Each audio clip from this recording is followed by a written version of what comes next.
All right, everybody, welcome to another amazing, hopefully amazing, at least adequate episode of the Three View Mirror, your weekly dose of 1 hour of 70s, 80s, and 90s, where one of us throws out three seemingly random topics that at the end of the show we'll bring together in an unexpected way that you didn't see coming, or maybe you did. Today's host is Chelle O'Black, and she's going to take us on a journey back in time, and where it goes, well, with Chelle, we can never be really sure. I'm John Catrides, known as GenX Jono, throughout my different social media outlets. And my two hosts are here as well. Our first being Chelle, who is hosting. Chelle, introduce yourself. I'm Chelle O'Black, better known as GenX Chelle. You can find me on YouTube, Facebook, Instagram, TikTok.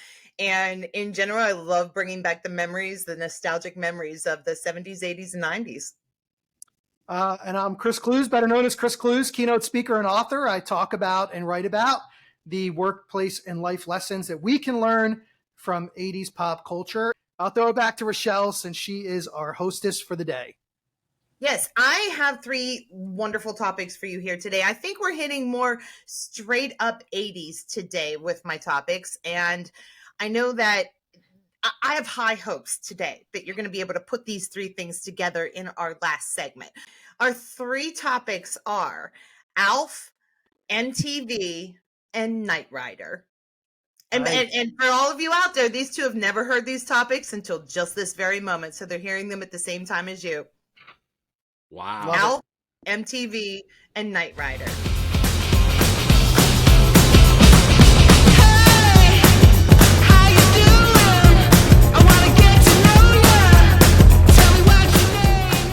We're starting out with Alf. I was going to say, two of them I can say I've got a lot to talk about. One grated my nerves like very little else. What do you think I didn't like of the three? MTV. Alf. They didn't play enough Wind Beneath My Wings. Oh, no, they put that on loop, thanks, Chris. But no, Alf. I don't know what it was about that show, but it just irritated me.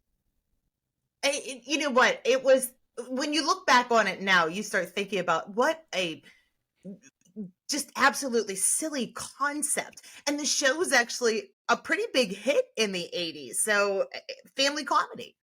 Yeah. Alien life form, Alf. Mm-hmm. Yeah. Do you remember his real name on the show? Like, you know, he was Alf, but he also had a real name. I didn't know that. It was when he was on his planet, his home planet. Oh, no, I don't remember it. No. Do you remember the home planet, John? Milmac? No, you didn't like watch that? it. You hated it. Was it Milmac? Milmac. Yeah. Yes. I didn't say I didn't watch it. It was I Milmac. said I hated it. There's two different things there. Both things can be true. I hated it and I watched it. His name was Gordon Shumway. Does that ring any bell whatsoever? Definitely. Gordon Shumway. Yeah. Yep. I mean, what I remember about Alf was, because I did a little bit of research on him for one of my books. And at the time, they were really pushing the envelope with the FCC with some of the things that he would say and do. So it's not even just what they would say, like little plot devices they use. Like, didn't he eat cats? Well, he wanted to eat the family cat. The family cat's name was Lucky. And and he wanted, every time they would catch him with like the tail in the mouth or something. And why? Yeah, so what I find interesting with the 80s and Alf in this category is the amount of shows that had puppets or, you know, I don't know, whatever you want to call them. I mean, even like Harry and the Hendersons, for example, wasn't exactly a puppet, but all the shows that were centered around these non-human characters it's pretty fascinating. And Alf obviously was one of the most popular, but there were a large number of shows. I mean, in comparison today, I think, in terms of like regular shows built around non-human characters. The Muppet Show. I mean, that's a perennial favorite of most of us, is the Muppet Show. I could watch that. I could go back now and just watch it, and the Muppet movies and the whole bit. And so maybe they found success in the idea that puppets were the thing. Well, and you got to look at it the other way. It was an inexpensive way. It was a low, there was no CGI, special effects being what they were, to have a character that is central to the plot device that's an alien. You only had a couple choices: really expensive makeup or a puppet. You know, what there really weren't other options out there at the time. But and I did the research on the show Alf. Of course, I watched it whenever I was younger. I actually kind of liked it. It was one of those family shows that the plot devices with the cat or his, you know, colorful language at times that was like you said, pushing the FCC. Surprisingly, behind the scenes, one of the stars was Max Wright, and he played the dad. And it was said that he absolutely hated being on that set. He hated it. The set was 4 foot off the ground because if you think about it, that's where the puppeteers were underneath. Oh, yeah. Yeah, and I thought it was an interesting fact. They were 4 foot off the ground. So the entire set was built where no matter where Alf popped up, there was there were these trap doors, and they would always have like problems with resetting trap doors. And the show, they were glad to see it end because it took 20 to 25 hours to film a 30, roughly 21-minute episode. And it, because of the puppeteering. And it made me have a lot of massive respect for people that do puppeteering. I don't know how to do it, but I thought I had no idea. I'm sorry. When we said FCC, I cannot get out of my head. The FCC won't let me be me. I don't know, like Eminem. I just can't get it out of my head. Anyway, no. You said that in the least Eminem voice possible that I didn't even connect it to his song. Oh, I can rap Eminem. I don't think you can. Prove it. Yep. I can. John, he's lying. I can. I can. He's lying. I'll get a bourbon in me. I've done it. I did it. I did it down in Key West karaoke. I can do it. I think you had a couple drinks in you and you're remembering it differently. No, I had the whole place going for another day, but I can do it. I'll build one of my episodes around it. But right. The puppeteering, I'm glad you mentioned that because again, all these shows that were built around the non-human life forms, but also it makes me think of a lot of the movies as well. Like for example, The Dark Crystal. And I think The Dark Crystal was a lot of puppeteering as well, if I recall. And it's fascinating to think about, to your point, how animated the puppeteers can make those puppets themselves. My ringtone on my phone, you guys won't be shocked at this, I'm sure, but for a while it was All Right by Matthew McConaughey, Dazed and Confused, but now it's Mana Mana. How has a woman not snatched you up? I don't understand how you're just out there in the world, unattached, circulating among all these women, Manama not coming off on your phone, and none of them have snatched you up. Just blows my mind. I think it drives them away. I think it drives them away when they hear that. But I think about it because I just saw a video of that, to your point, Chelle, that how animated they made just those 3 simple puppets. I think it was Animal, or maybe it was, but anyway, he was going, and then the little ones go doo doo doo, but they almost felt real, which is pretty amazing. Elves seemed real. I mean, I gotta assume that if you're on the set day in and day out, there comes a point where you stop remembering that you're interacting with a puppet. And it becomes just another member of the cast. Because I know from watching, like I said, I was annoyed by him, but I call it the Gilligan syndrome. As a kid, I was always annoyed by the protagonist that ruined everything. I don't know why. It just raised my childhood anxiety. I wanted them to get off the damn island. I didn't want, the silly, stupid character always irritated me. But I put that irritation on the puppet as if it was a real person. What is so funny? Hold on, why is Chris laughing? What's funny about that? I'm laughing because I think about, I guess in real life you would have been Carl, the neighbor, and I would have been Urkel. And I would have annoyed the hell out of you, and you would have been the one going, 3, 2, 1, 1, 2, 3. What the heck is bothering me? You're bothering me. What's funny is in my adult life, I became that thing that I hated most. A puppet? Gilligan. But there's something to be said for listen, I really love some of the animation now is amazing and incredible. It's really, it's so real. But there is something to be said for the puppeteering, and even before that, the claymation, and right now as we speak, in December here, all of the old school Christmas specials where they had the stop motion. and all of that stuff, and how difficult it is to do that, and how much talent is involved in puppeteering, stop motion, I think they call it, or whatever. But I kind of miss it, to be honest with you. Fraggle Rock was mine. Was Yoda? I loved Fraggle Rock. Was who a puppet? Yoda. Was that puppeteering? Like in Star Wars? Good question. I can imagine that it wasn't, but I don't. Yeah. Well, I mean, in Alf, they had puppeteers that did, underneath of the stage. They were talking about having at least 3 puppeteers at times, but then they would often show long shots. And if you remember the opening segment of Alf, where you see Alf actually walks in to be with the Tanner family in the opening segment, they actually had a 2'9" person in full costume as Alf, and they would use him periodically throughout the show in order to show if Alf was walking away from something or walking towards something. Wow. Mm-hmm. I didn't know. I mean, Yeah. so you're saying they had three people under, like, controlling Alf at the same time? Yeah, because they would have someone whose mouth, the guy controlled the mouth.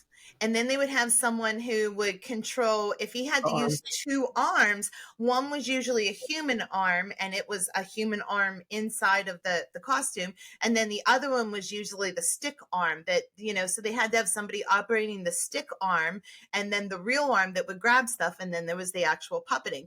And for me to think about how puppeteering took that much work was just beyond me. But they tried to save the Alf costuming and all, the actual puppet itself.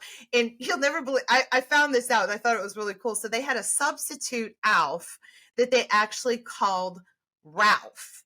And that's what they used with rehearsals, because it would stand for Rehearsal Alien Life Form, Ralph. And I thought that was just one of those little things where you find out and you're like, wow, I never knew that. So Alf had a stand-in. Alf had a stand-in. He did. That's indeed. wild. Yeah. I was thinking while you guys were talking about that part of it, we talked about when we almost got Chris to do his rapping, the FCC thing. There were so many shows, and maybe there still are today, but there was 2 shows going on for a lot of these family shows in the 80s. There was the show that us kids watched and that we focused in on, and then there was the double entendre. There was the thing that had a secondary meaning that our parents would be able to enjoy. And like they were going on simultaneously. And a lot of times as a kid, I'd hear my parents laughing at one part of the show that I'm like, well, what was funny about that? That wasn't funny. He said he was going to go get some balls or something. I mean, it was always just that thing that our parents got that we didn't. And I think a lot of family shows back then did that. Disney movies have done a lot of that too. I mean, you see a good bit of that. And especially when you go back and you watch some of these shows now as an adult, you're like, oh, now I know what that means. And yeah. Okay, so we've talked about Alf. We're moving on to our second segment now, and we're going to talk about MTV. And I know that this is a big topic that everyone will have something to say about. We could use MTV as a segment over and over and over again, and we would all never run out of things to say. Mm-hmm. It's tough to start because it's like one of those things where you almost are forced to start in the middle because there's just so much there that it's tough to go back to the beginning. But I will say that MTV was probably most likely right up there with HBO for the 2 biggest reasons I was super envious of anyone who had cable when I was younger. Because in the early years where we lived, not only would my parents not have bothered to spend the money for it, but we didn't have it. I remember entire communities having to wait for cable to get there. And only once it got there were you able to pester your parents and getting it. So I had to watch things like Friday night videos, and like poor man's, we called it poor man's MTV because I wanted my MTV but couldn't get it. I want my MTV. That's right. Oh, yeah. I think we've talked about on a previous episode, but I could be wrong, that the first song that came out on MTV and Video Killed the Radio Star and with the Buggles, and how that was Hans Zimmer, the composer who was on the keyboards at 21 years old for the Buggles. I think he was 21. And that's fascinating to me because there are sometimes when you go back and you look at pop culture history where they'll tell you, like, we had no idea that we had something here. But it's kind of hard to believe because if your first video is Video Killed the Radio Star, you have to be pretty confident that you have something that is going to last. And otherwise, I mean, maybe not, but it feels like to me that they knew we've got something here. This is going to take off. I mean, they planted the flag and they were, video killed the radio star. And I mean, it didn't take long for people to start saying like, I come home and I watch these shows on MTV, and thankfully they were all music and not 16 and Pregnant, but that's a whole nother. Well, we could get to that if you want to, but at one point they did a study when MTV really was music, all about the videos, that 12 to 24-year-olds watched on average something like 2 hours a day of music videos. And I can believe that, because I remember watching it and thinking, I can't wait for my song to come on. And you would just put it on in the background, much like we would put on our other devices now to listen in the background, waiting for your song to come on so that you could run in and you could see that video. So about, I don't know, not too long ago, I guess I've got a weekly live that I do on Facebook Sunday nights. And I had a co-host who was actually the president of MTV News for like 7 or 8 years. And to your point, Chris, he was talking about they really didn't know. They had no budget. They weren't being picked up by a lot of the cable systems. That's why the whole I Want My MTV was actually a pitch to call your cable subscriber and tell them add MTV to the basic packaging, because it wasn't there. So it was an attempt to get more broadly seen. Like I said, they had no money. The opening sequence with the rocket taking off, the reason they used that is that was in public domain, and they didn't have to pay anything for that when they took off. So a lot of that early stuff was because they had nothing, and they truly hoped they had something. But if you listen to the early VJs, if you listen to the people behind the scenes, it's tough to, hindsight being 2020, it's like, how could it not work? But it had never been done before. They had no money, they had no star power, and they had no product initially, because the bands weren't, a lot of the early videos were concert footage that was reworked.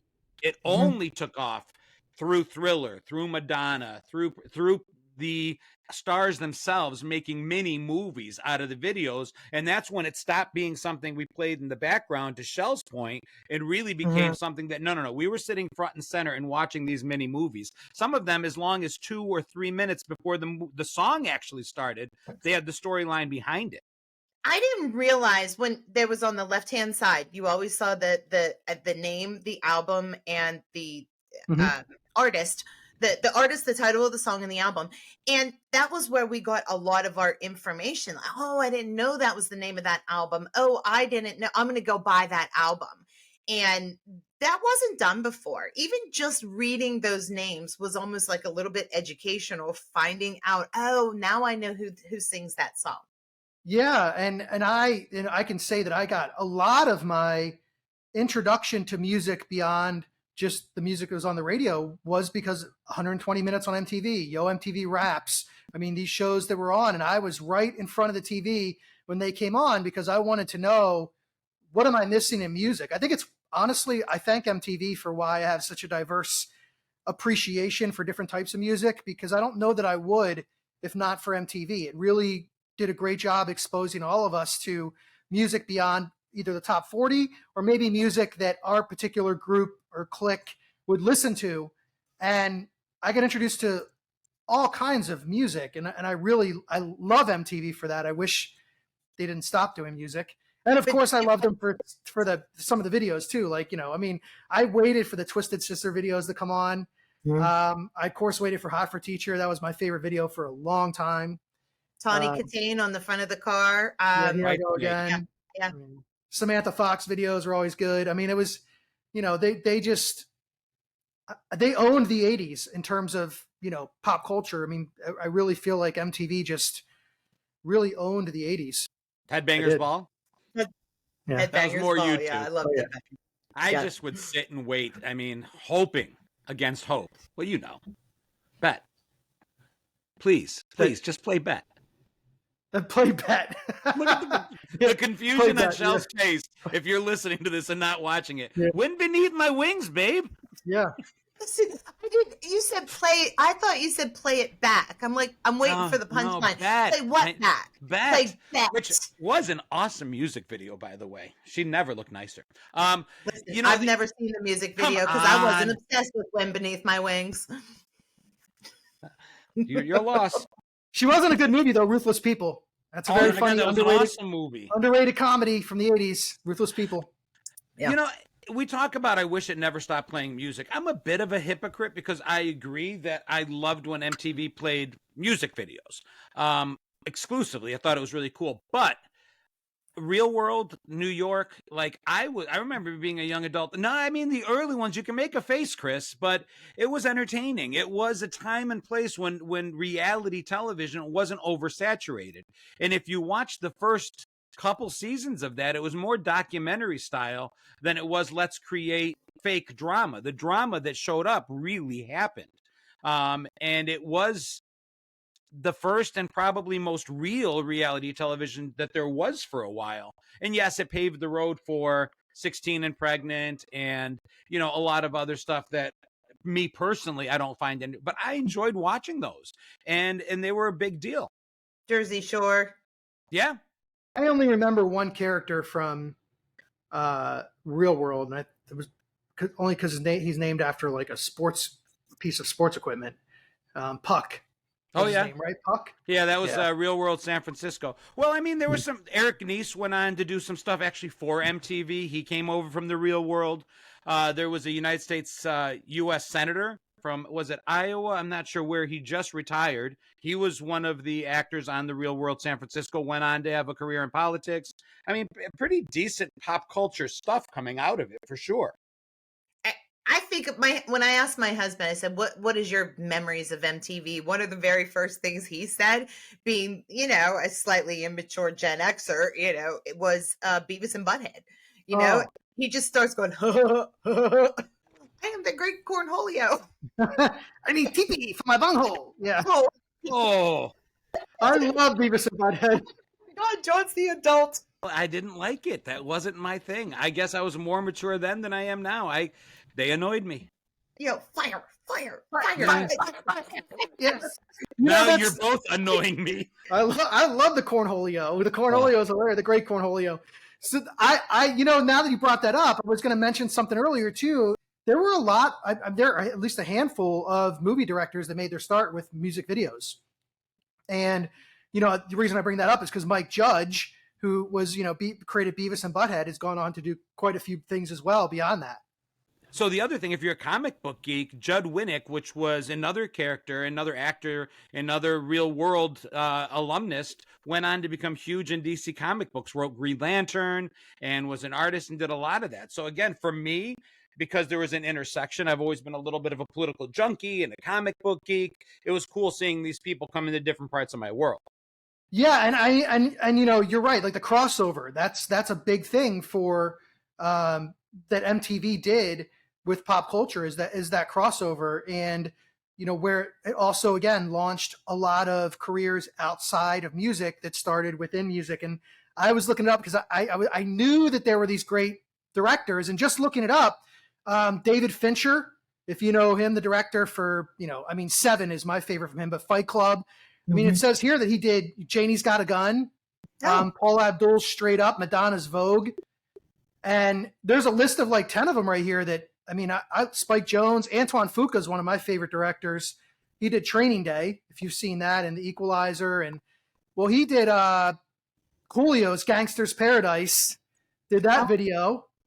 Michael Bay, I mean, he's big. Gus Van Sant. I mean, these are huge names that got their start, you know, with MTV kind of being that launching pad that these directors don't have today. Yeah. Yeah. And, you know, but at some point, you know, music television went to being just MTV. Now, you know, they've dropped the music entirely from their repertoire of things. They really only break in for, you know, major events in music. It's not their thing anymore, which there had to be a reason though, right? There had to be. I mean, MTV, I always say that if something's profitable, if it's something that's going to work, somebody's going to keep doing it. There had to be a reason it dropped off. Like, I wonder, do bands still, they can't possibly be producing, the videos the way they used to, or because there's no, and except for maybe YouTube or Vivo or whatever it is, there's no outlet. But, a good song didn't necessarily mean a good video, and a great video didn't necessarily mean a good song. Yeah. Some of the most iconic videos in my memory were from artists I didn't necessarily follow. I mean, he said Madonna's Vogue, and I wasn't a huge Madonna fan. I mean, you cannot discount her impact on pop culture and music and all that. But in terms of me spending my money, because back then we had to spend our money on an album. We couldn't subscribe to have the entire world open to us. We had to go buy an album. And I never bought a Madonna album, but Vogue was iconic. Michael Jackson's Thriller, iconic. And sometimes, like I said, the song was equally iconic. And sometimes you watch it just because the video was awesome. Yeah.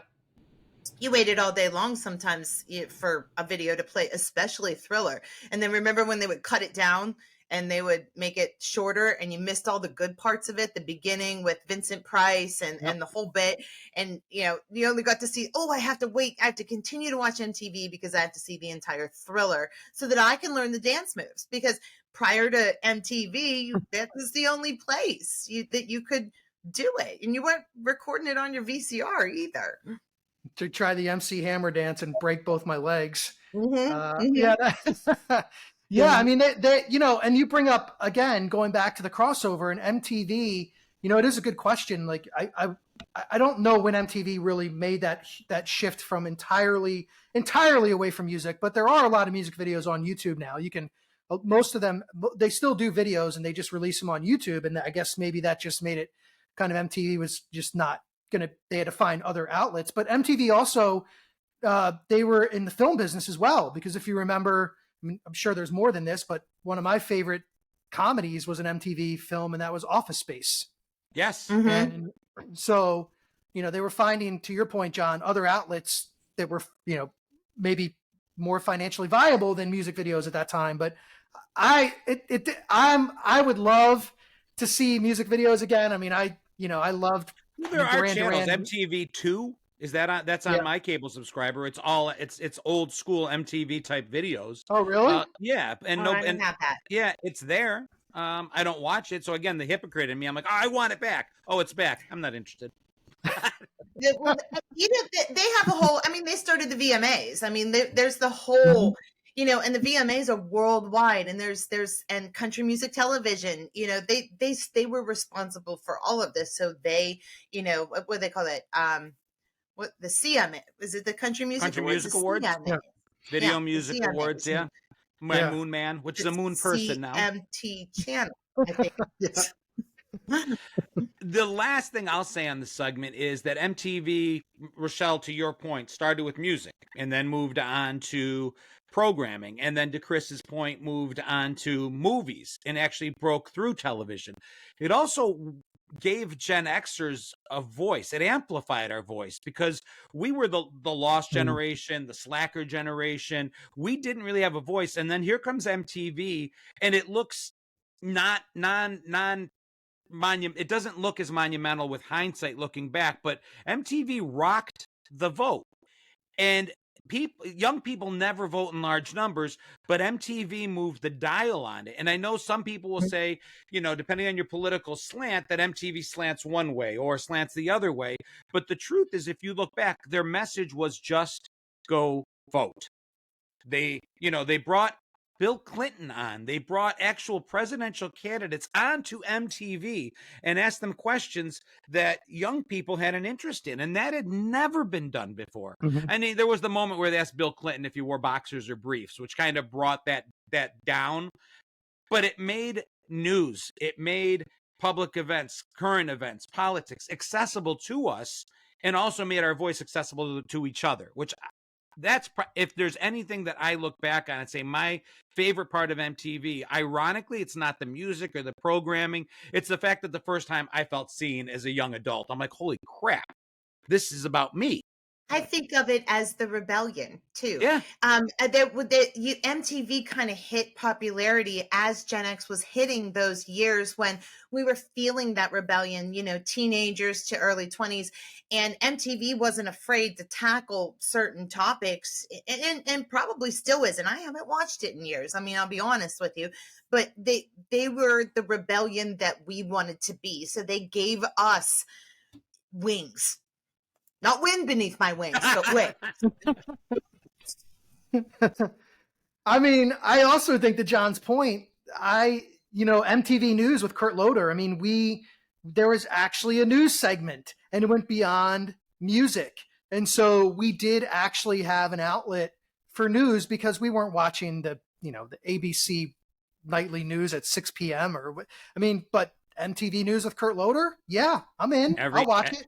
Every hour on the hour on the every nines. hour on the hour. Yeah, that's right. Yeah, wasn't it? Yeah, it was like 5 minutes or whatever. Yeah, on the was it?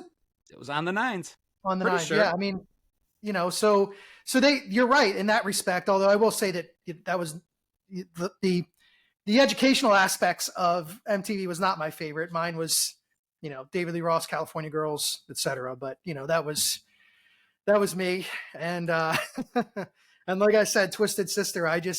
I also think I would say that one more thing about MTV, or two more quick things. One is it gave bands and musicians who may not have had an opportunity, because if they created a cool video and maybe the song was okay, but the video was great, whatever, there was an outlet for them to be able to get their music out. And there wasn't a lot of ways to do that. And when MTV was looking for different types of artists, if you had a friend with a camera, which in the 80s that was possible for the first time, you could submit a video of your music, and now it's just people just upload it to YouTube. But back then, that was a way for, I wonder how many bands and musicians that we know today that were kind of alternative or smaller got that exposure that they would not have gotten before. I think it's kind of interesting that they gave us that platform as well. And that was the great innovation in the 80s, the opportunity, the accessibility to be able to get your creative out there. And MTV was an outlet for that. Mm-hmm. Absolutely, it was. Well, the only other thing I was going to say is the amount of people that also got their start. I've forgotten, somebody shared with me an old show that Jon Stewart had early on. It was You Wrote It, You Watch It or something. And that was the first time I'd ever seen Jon Stewart. And there were tons of moments like that where we were introduced to people through MTV that went on to do a lot bigger, grander stuff. That's all. Okay, gentlemen, so we've talked about Alf and we've talked about MTV, and now we need to get to our third segment, which is Knight Rider. And I know both of you had to have been fans of Knight Rider, but my question, before we even get into it, is who was the star of Knight Rider? David Hasselhoff. Kit. Well, Kit the car, I guess, maybe. Like Kit the car Kit was the star. I mean, the Hoff was the Hoff. But as far as Knight Rider goes, Kit was the star of the show. I knew one of you would say that. I knew one of you would say it. Like Hoff was the window dressing. He was the, and at the time, and he's still a nice looking man, don't get me wrong, but at the time he was just hot stuff. He was, everybody loved the Hoff. Remember the jokes about how the Hoff was popular in Germany? Like he was a superstar in Germany. He still is. Did you just say hot stuff? She did. Hot stuff. Yeah, I mean, listen, going back to the conversation we had with Alf about all of these shows that were centered around non-human characters. And I hadn't really thought about it in this context, but because you brought up Alf, because you brought up Knight Rider, there were a ton of those. And I don't know if there's really much of that anymore. And it was kind of cool, actually. Little hidden connections, that's not it, because obviously we can't fit MTV in there, but those little hidden connections about inanimate or, non-real things being the stars of a show, that would be another one of those tiny little connections that we make. And one I forgot to mention too was that Alf, believe it or not, was actually one of the hottest shows. Guess where? Germany. And I found that tiny little connection right there. I thought, well, that's pretty fascinating. It's not the answer, but they're those small connections we always make. So let's see. There's a lot of like trivia with Knight Rider. So KIT was Knight Industries 2000. Yes. That was the acronym. I don't know why 2000, but okay.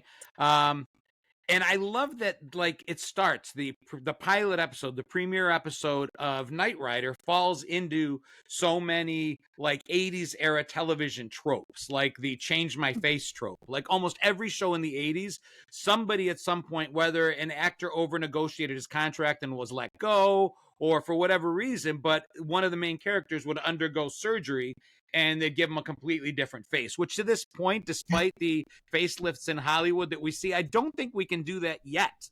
But they were all doing it in the 80s, and there was a different actor that played Michael Knight in the opening episode before he got Hoff's face. Mm-hmm. And I got to say, to Chelle's point, if I'm going to have major reconstructive surgery to give me a whole new face, David Hasselhoff's would probably be a good choice. Hot stuff. See, you're allowed to say it, John. You're allowed to say it. Just hot stuff. Hot stuff.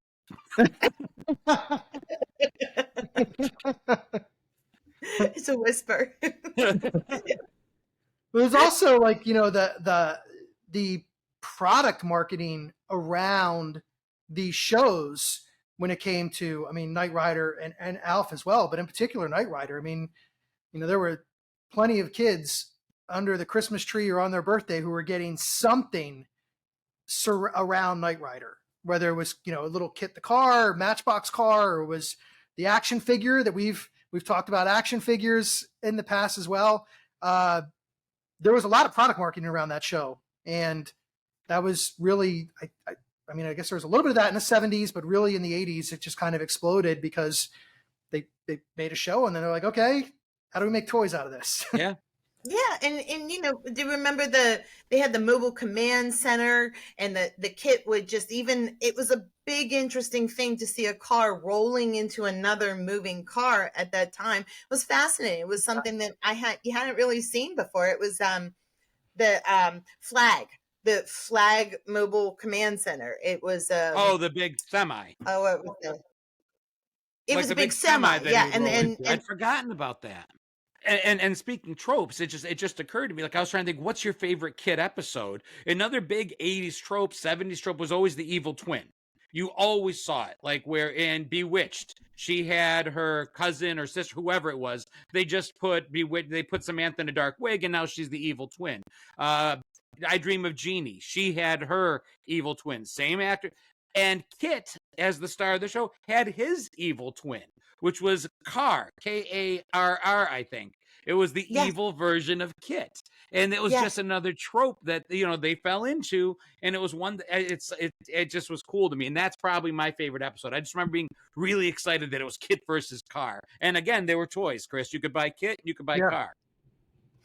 I remember looking backwards when you look inside the technology at the time to put into that car.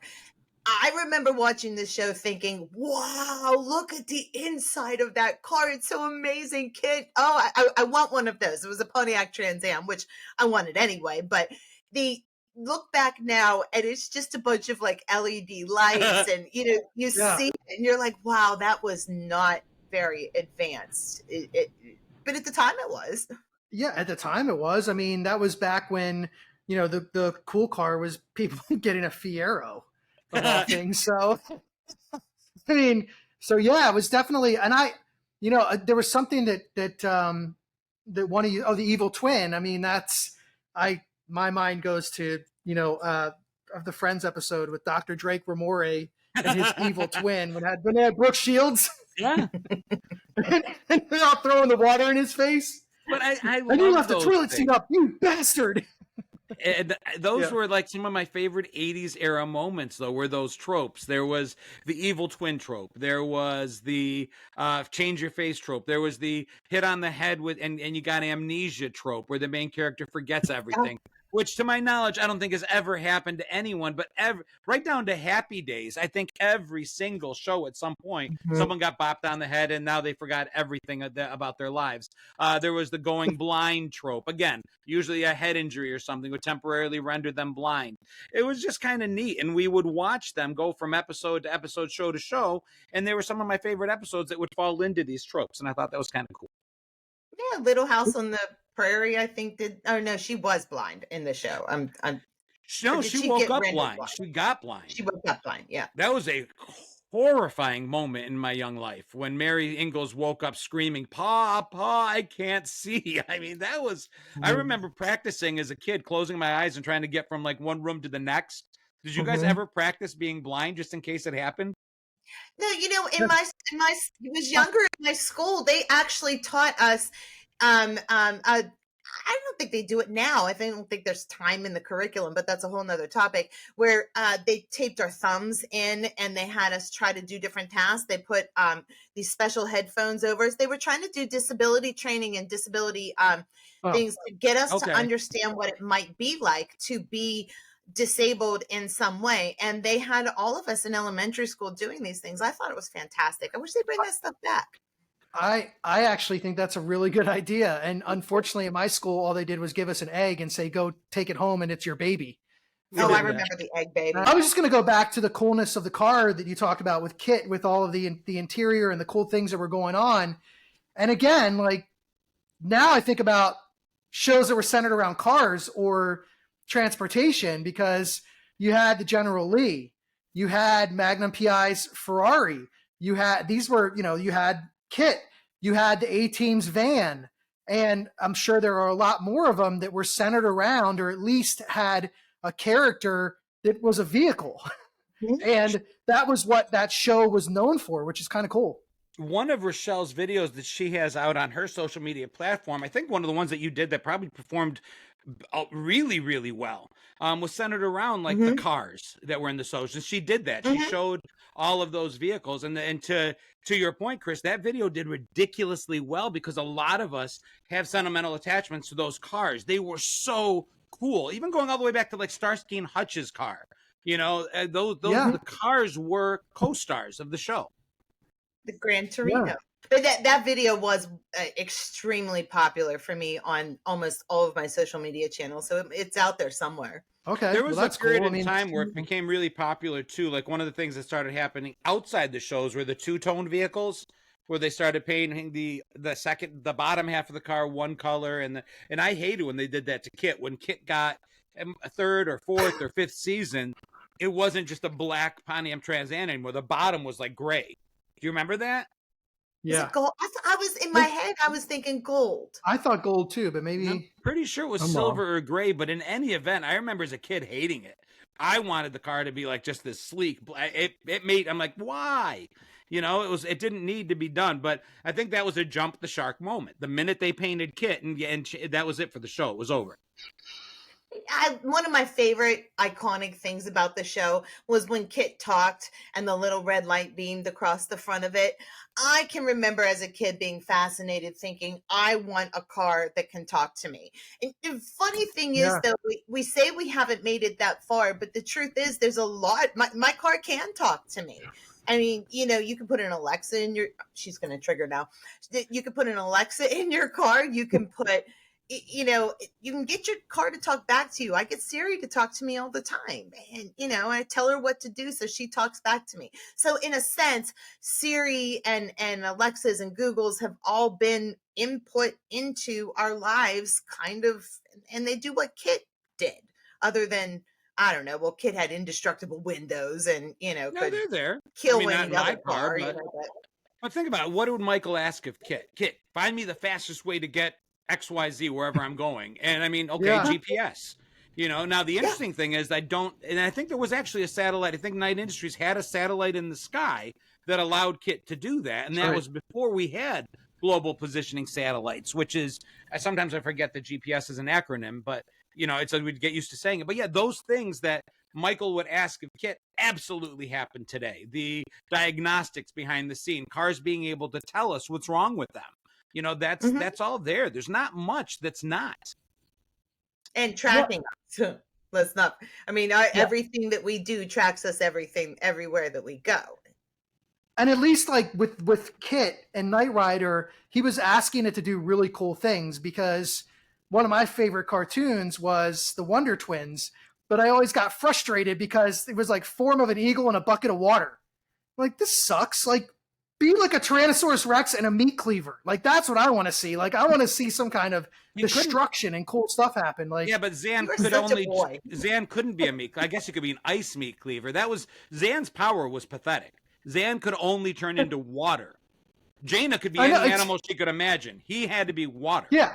Or ice or But she was almost always an eagle, and he was like water with eyes in the bucket. And I'm like, come on, man. Like, you guys could be any, like, this is ridiculous. Like, I want, flying dinosaurs and weapons. Like, so there was a takeoff on the Wonder Twins that was really cool, though, that reimagined them in DC Comics as villains. And I don't remember which Elseworld story it was, but Zan would do really like horrible things. Like, he would turn into water vapor, and then you'd breathe him in, and then he would turn into ice spikes, and it would just be all these ice spikes. I mean, he was a lot more powerful than we ever thought he could be with things like that, but they couldn't put that on the Super Friends. I love it. They almost had a Wonder Twins movie. There was a Wonder Twins movie that was going to be produced, and then it got canceled. And it's really unfortunate, because that's where I think we could have gotten the Tyrannosaurus Rex and the meat cleaver and just seen what happens. Anyway, back to Kit. But that's the thing. Like, he could ask Kit to do really cool stuff. And I got to wonder, John, just kind of put this in my head when he talked about GPS. I mean, you got to wonder, like, did they have, with some of these shows, did they have like a military consultant on the show who kind of knew this stuff was already available and was like, hey, this isn't going to be in the public for 20 years, but everybody's going to think there's no possible way this could happen, so I'm not really giving away any secrets. I don't know. I'd almost have to say yeah, because some of that technology is much older than we actually think that it really is. Yeah. And I'm going to say no. Yeah. I'm going to say it was like a Star Trek scenario where it's science fiction until it becomes science fact. But every invention ever made was imagined before it existed. So I think we've always had the ability to imagine things that later become reality. Except there's a big difference between GPS and teleporting. We'll teleport someday. You think? I wouldn't do it. Teleporting. I'll never listen. Teleportation. I just have to go back to The Fly with the one with what's his face. Jeff Goldblum. Yeah, there was that thing terrified me. Listen, I'm never teleporting. I'm going to be afraid there'll be some worm in there or something, and I'm not like a worm shell. All right, gentlemen, we've talked about so many things here today. We talked about Alf. We talked about MTV. We talked about Knight Rider. Now, it is your job and the job of our listening audiences or our watchers that are on YouTube to come and think about how did all of these three things relate? Because, of course, that's the three-view mirror. We look backwards in order to look forwards. And these three things have something in common. What is that thing or concept or whatever you want to call it? How are they related? Chris, you got anything? No, I mean, I don't. I thought MTV, Alf, and Kit were all three letters, but that's okay. And that's literally a minute ago. Yeah. Oh, that's right. It is four. Yeah. Literally 1 minute ago, I was thinking about, 'cause so often while we're talking, at the end of the episode, someone makes the reveal, and then we're like, oh my God. And we mentioned that was that. And we said that this was that. How did we not get it? We touched on it. And this probably isn't it, but I started thinking about the things that we said. And we were like, Elf, alien life form. And then, I said that, MTV, music television, but it went beyond its acronym. We even talked about GPS, and I'm like, I forgot that was an acronym. And then we look at Knight Rider, and Kit was an acronym. And I think things enter our lexicon, enter our language, enter our pop culture, and we forget they actually stand for something else. And every one of these things went far beyond their acronyms. People forgot Elf stood for something. So I thought maybe they're all acronyms that we grew up with in the 80s. John, I need a drum roll. We need a drum roll whenever we you got it? He's correct. It was the acronym. It was the hidden idea that each one of these things is Alien Lifeform, MTV Music Television, and Knight Industries 2000. And then even inside of there, the car, flag, the Foundation for Law and Government that was formed inside the Knight Rider. There were so many acronyms throughout that was the actual connection. So you Yay! I don't even know. I'm like, I had a hint that you knew about it when you mentioned car and GPS, and I thought he's going to get this. He's going to get this, and if you didn't, I was going to say you had it. It was And right that's what there. brought me to it. As I started thinking to myself, all right, every time we haven't gotten one of these, if we go back, we realize we had. And I'm like, KIT was an acronym and car was an acronym. And it literally came to me as I was asking Chris if he had thought of anything. And those watching on YouTube might even see it come on my face because it literally at the last second. But it would have really irked me if it didn't, because we were dancing all around it all through the episode. I told you about Ralph, the rehearsal alien life. I was hinting around at this. I worried that I was hinting too much. No, but you got it. Well done. I was when I said like, you know, Alf and KIT and MTV, but I was around it, but not directly over the target. And there was something inherently cool about acronyms. And maybe even a little bit today, but you know, things like Chelle and I have done work for AARP. And, you know, that's an acronym, but it's a company that's getting away from its acronym. They're like, it doesn't stand for anything, you know, because they're trying to grow beyond retired people. Not a plug for AARP, by the way, just a great example.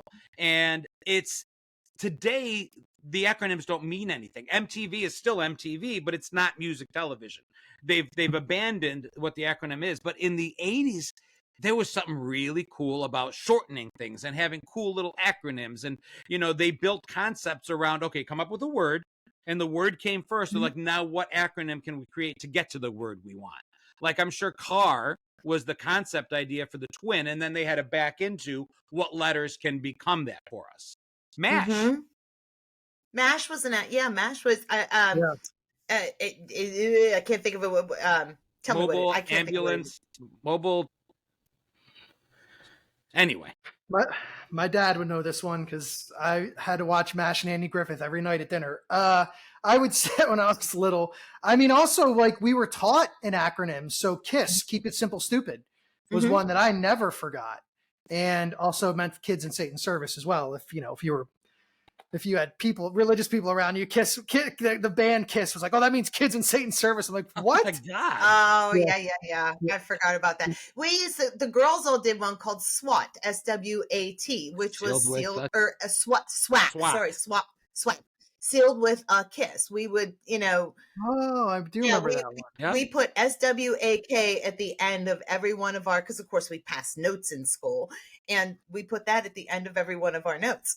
And there was SAD, Students Against Drunk Driving, and MAD, Mothers Against Drunk Driving. And I think even DARE was an acronym. I just don't remember what it stood for. Maybe it was. Me neither. But at any rate, there were tons of, you know, I was in FBLA, and people were, which is Future Business Leaders of America, and FFA, Future Farmers of America. It just, acronyms were everywhere when we were kids growing up. And I'm sure people in the comments are able to add, you know, their own that they remember, but it was just the way things were. Yeah. When we at our age, we were talking in acronyms a lot of times. We were using a lot of acronyms and words that our parents didn't know, and it was obviously by design, so they didn't know sometimes what we were talking about, or if they found something, they're like, what does this mean? No idea. If we bring it to today, that's like the emojis. I mean, emoji combinations, they can mean a whole lot of things, and you know, and so each generation has their little language. Acronyms still become code. I know when my daughter was first texting, there were these things online you could look at that were telling you what your kids meant. When, like, I couldn't figure out, my daughter kept calling somebody a piece of shit, POS. Whenever I'd look at her phone, I'd see POS. And I'm like, but it really meant parent over shoulder. So it was code to the other person. Don't text anything you don't want my parents to see. They're watching. And I'm like, who are you calling a piece of shit? It's like, Dad, you don't need to know. But it was code. And the bands too. Like, I mean, there were, I'm sure, more mainstream bands than this, but a band that I listened to, a punk rock band that I listened to, was TSOL. That's how they were known, but the acronym was True Sounds of Liberty. Okay. And so you had a lot of these, particularly in the punk rock area. So you had a band called DRI, which was Dirty Rotten Imbeciles, JFA, which was Jodie Foster's Army. Like, you had all of these different bands Rap in the did punk. it too. NWA, you had I think REM technically, the band, that was an acronym. It's just because it wasn't Mhm. REM, but I don't know if it stood for rapid eye movements or they just thought it was a cool acronym without meaning, but I remember that. Yeah, so Yeah. I mean, imagine bringing everything back around to an acronym. I when this one came to me, I thought it was a pretty decent way to, look backwards and then look forwards at all of the things that. And now I think I'm going to pay more attention how many acronyms are out there now. I'm not in pop culture right now. I don't live inside of Gen Z's pop culture. I see it and I observe it, but I don't live it. And that's why, I live in my version of pop culture. Chris, you live in your version of pop culture in the past. It was the most meaningful to us. And I'm curious what Gen Z is going to say a couple of years from now when they are 20 more years later, looking back at their pop culture and the things that they would say. Probably emojis. Like we went, we were acronyms. As I said, like our parents may have been like the Pig Latin. We were the acronyms. They dabbled. I think acronyms are still around, but a lot of it is emojis. I remember a story though, speaking of acronyms, and it's just kind of a generational thing. My husband's family, a member of his family, very, very, very into dogs. You would appreciate this, Chris. So anytime a dog passed in their little community, because they actually took their dogs on dates and things like that, a dog passed. And so she was texting back and they said, oh, your dog passed. And she kept sending LOL, LOL, LOL, LOL to the person whose dog died, until finally somebody, I guess, told her it doesn't mean lots of love. It means and I felt, and that story goes down in our family. It was a fun story. Well, and I think my sister-in-law for years, until I finally told her to stop it, if she was laughing really hard, she would write LOL. That's not, stop doing that. I love the connection, and it's great because it does take me back to some of the things that we said, how we said them, how we wrote them. And I think it's cool too. Like, it's just, like you said, what is Gen Z going to be thinking about 20 years from now? Is it going to be that they talked in a lot of emojis? And even today, like, I watched some documentary the other day. I love like historic documentaries. I was watching on this cave of the unknown that they found, and that people talked in hieroglyphics. They did it on the wall, and how cool was that? And then the cave paintings before that. And so it's just watching that evolve, but not really evolve. We've always looked for ways to tell stories in a shorter way than telling the whole story. And that's pretty cool. Chris, you just brought me to a realization. So what was going on in the late 80s, early 90s that really helped acronyms specifically take off? How were a lot of us communicating? Pagers. So yeah, we had to come up with shortening things. I think that's what the precursor for the texting. The texting then took it to another level. So before emojis, and it was strict texting, that's where LOL, LMFAO, all of those things came up because you were limited to characters. We were texting on, kids won't remember, but our phones, it wasn't letters. It was 3 letters under every number. So it took forever to get a text through. So we had to shorten everything. Yeah. Some texting plans you paid by character, I think. Yeah. Or at least by text. So you had to get your point across quickly, not only because size was limited, space was limited, time was limited, and cost was unlimited because you paid for every text. So we had to make it all. So I think, to our point looking forward, the acronyms were big in the 80s. I'd forgotten they only got bigger in the late 80s and 90s. The pagers. Oh my God. Pagers. Yeah. I'm so embarrassed by that moment in my life having a pager. I had look one back too. now. I'm like, I'm embarrassed how often I added 911 to just about everything. Yes. I'm embarrassed how you could spell boobs or hell. Remember that? Right. That's right. You could spell either one of them if you turned it upside down. So, Chelle, completely unrelated. For those that listen to us on Spotify, apparently people can leave comments on the Spotify site as well. And I got a message yesterday that somebody else remembered the alien letter. So we have 2 seemingly independent collaborators letting us know that you are not insane. They remembered it as well. I am indeed not insane. I thought for sure one of you was going to bring that up when we were talking about acronyms, about whether there was any acronyms in the alien letter. Well, I don't remember, but I just remember it's out there. And now I have two valid people who also remember it. So win-win. Yeah, and that's a reminder for those that are watching on YouTube. If you have a long commute, if you got a trip coming up, you can also take us with you along your journey by listening to us on iHeartRadio, Amazon Music, Spotify, or just about anywhere you listen to any podcast. And I think that pretty much wraps us up for the day, guys. Any final thoughts? Make sure to subscribe. Make sure to subscribe and like us as well. We always appreciate when you like us. And leave us comments. We'd love to hear your ideas. We like to hear what connection you thought it was, what connection, if you had any clue, or even if you find a connection that we didn't know about. There might be hidden connections within some of these episodes that even we didn't think about. So please leave us a comment and let us know. So until next week, this is John Catriti signing off, saying keep your feet on the ground and keep reaching for the stars. And this is Rochelle signing off. Stay rad, everybody.